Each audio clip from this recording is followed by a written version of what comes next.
भिवंडीमध्ये 4 मजली इमारतीचा अर्धा भाग कोसळलेला आहे। ढिगाऱ्याखाली 4 ते 5 जण अडकल्याची भीती व्यक्त केली जाते। दुर्घटनास्थळी बचाव कार्य युद्धपातळीवर सुरू आहे। गंगारामवाडीतील कोहिनूर अपार्टमेंटचा अर्धा भाग कोसळलेला आहे। इमारत कोसळण्यापूर्वी तडे पडल्याने एका कुटुंबाचा जीव वाचलेला आहे। चुकीच्या दुरुस्तीच्या कामामुळे दुर्घटना घडल्याचा आरोप केला जातोय। भिवंडीतील भंडारी कंपाऊंड परिसरातील गंगारामवाडीमध्ये हा कोहिनूर अपार्टमेंट होतं, तर या 4 मजली इमारतीचा अर्धा भाग रात्री कोसळला। इमारतीच्या ढिगाऱ्याखाली 4 ते 5 जण अडकल्याची भीती व्यक्त केली जाते, तर इमारतीच्या धोकादायक पिलरच्या दुरुस्तीचं काम सुरू असताना ही दुर्घटना घडली आहे। स्थानिकांनी वेळीच अनेक कुटुंबांना बाहेर काढलं असलं तरी काही नागरिक आणि मजूर आत असल्याची शक्यता आहे।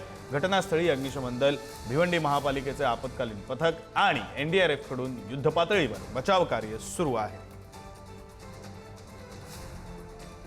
भिवंडी शहरातील भंडारी कंपाऊंड या ठिकाणी असलेल्या गंगारामवाडी येथील दुरुस्तीचं काम या ठिकाणी सुरू होतं तळमजल्यावर। त्याचप्रमाणे ही रात्री काम सुरू असल्याने या ठिकाणी कामगार अडकल्याची शक्यता या ठिकाणी वर्तवली जाते। NDRF असेल, महानगरपालिकेचे आपत्कालीन विभाग असेल, त्याचप्रमाणे पोलीस दल या ठिकाणी मोठ्या प्रमाणात दाखल झाले असून NDRFची टीम एक दाखल झाली असेल। त्याचप्रमाणे या ठिकाणच्या आजूबाजूच्या इमारती असतील, चाली असतील, या खाली करण्याचं काम या ठिकाणी सुरू करण्यात आहे। त्याचप्रमाणे 4 ते 5 जण अडकल्याची शक्यता या ठिकाणी वर्तवली जाते। त्याचप्रमाणे सुरक्षिततेचा भाग म्हणून आजूबाजूच्या ज्या इमारती असतील, चाली असतील, या खाली करण्याचं काम या ठिकाणी सुरू करण्यात आहे। त्याचप्रमाणे किती नागरिक या ठिकाणी अडकले अजूनही शक्यता, संपूर्ण माहिती अजून मिळाली नाही।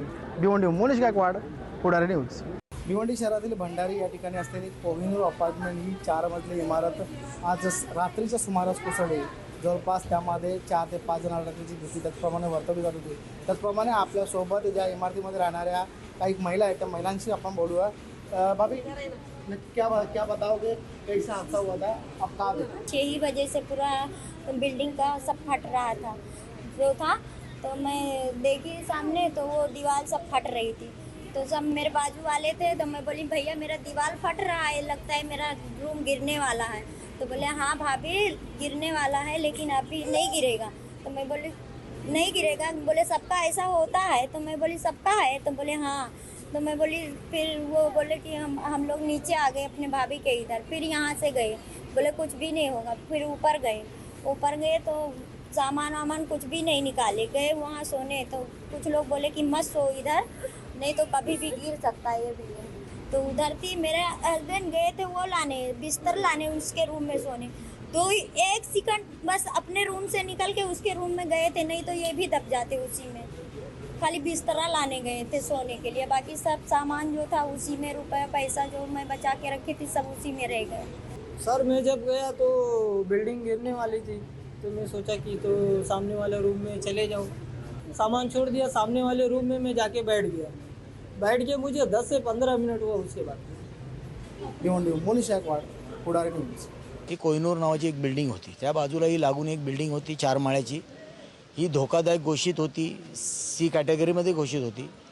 त्यांना तिथे खाली पण करण्यात आलेले, पण काहीतरी ते रात्री ते लोक काहीतरी कामं करत होते, मजदूर, ती बिल्डिंग रिपेअरिंग करायचं आणि खालच्या लेवलला।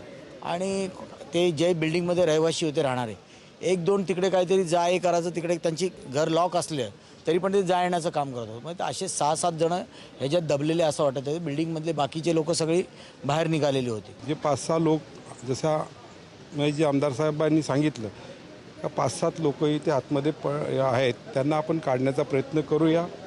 आमच्या महानगरपालिकेच्या साऱ्या टीम लागलेले आहेत।